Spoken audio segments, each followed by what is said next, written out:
So yes, I'm standing in our shower. That's because I want to show you guys this. So right above me you can see all these lovely shopping bags here that we have hanging from the ceiling. So last night I came to take a shower and we had water coming down from the screws, which if you can see this here and here, that's where the screws are that hold up the cover for the Skylight on the inside. And what was happening was the Skylight cover on the outside actually has a crack in 3 of the 4 corners.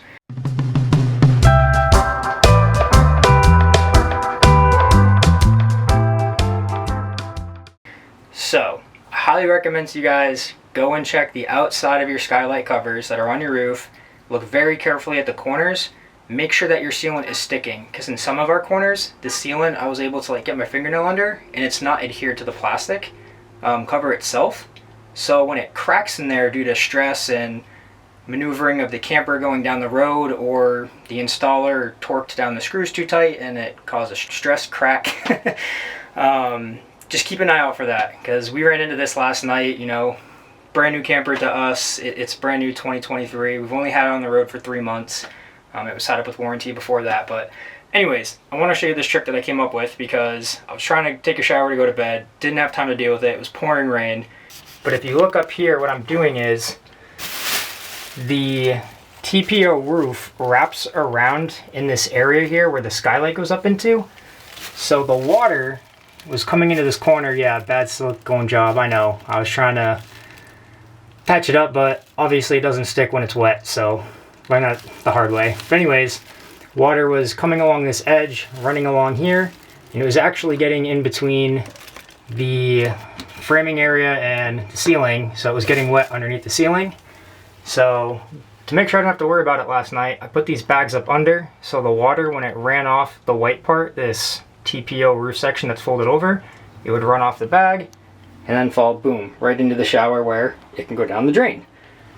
So if you're in the middle of a pickle and you've got to figure out how to deal with a leak that's ongoing, but you're trying to go to bed, or you got something else that's taking priority, good way to use some shopping bags. Put them to use instead of throwing them in the garbage. For those of you that are curious what the cover on the inside looks like, there's just this edge along here that goes right up against the ceiling. So what was happening was water was coming down the corner of the cover that goes over this. I'll show you guys in a moment.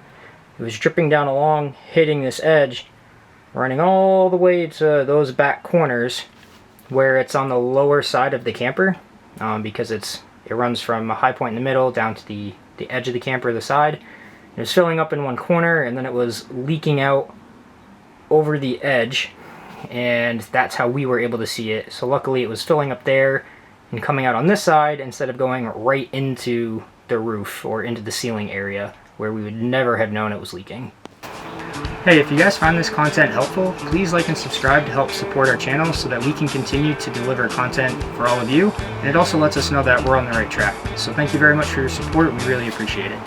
It's a wee bit windy up here on the roof, but I want to come up here and show you guys the Skylight, what to look for, and ultimately where the leak was coming from. So it might be a little tough, but if you can see the slope of the roof, it comes from this right side and slopes down to the left.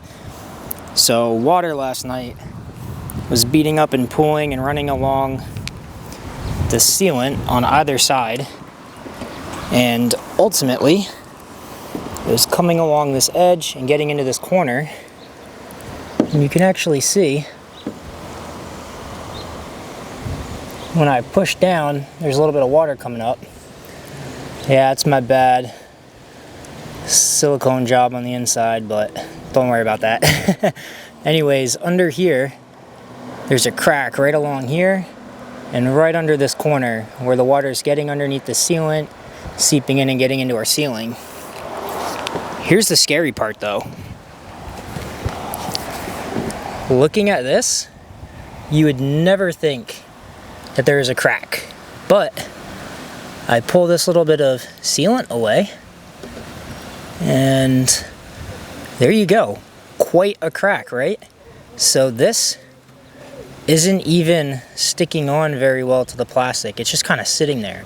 So water is running down this underneath the sealant, finding its way to that massive crack running along on the inside here and then over the edge of the TPO material, and because it's cut a little short, instead of dripping down onto the cover below and then leaking through, it was actually leaking right underneath the ceiling panel and getting into the ceiling itself.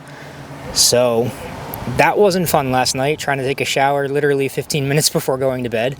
But this is exactly what you want to look for. Any sort of area where, especially corners, this is where you're going to have stress fractures. Typically running like this or like this. So in this case we have one running across, but let me show you our other skylight. Nope, just kidding. You're not going to be able to see from this angle. We did have a crack that was running vertically right here, and we just put the sealant around it. That's been holding up really well. We thought it would be a better decision to apply a little bit of that alpha sealant due to our roof to cover up the crack, instead of trying to take off all of the old sealant and replacing the cover itself, because it could have been a little bit more damage to the roof than otherwise.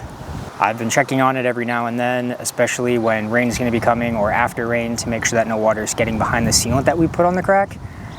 We just decided that that would be a better decision, instead of trying to take off all the sealant all the way around and potentially damaging the TPO roof material itself. So it's totally up to you on what approach you want to take. Some people might feel comfortable taking off all of that sealant and potentially doing more harm. It's really going to come down to how bad is the crack on your cover. And like I said, ours was small enough that I felt comfortable just putting sealant on.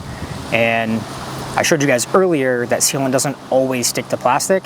So that's why in this case I continually monitor and check on this. And I made sure to give it like a good inch or more of sealant on either side and all around that crack, just because the last thing we want is water inside of an RV, because we know that is an RV's #1 nemesis, water.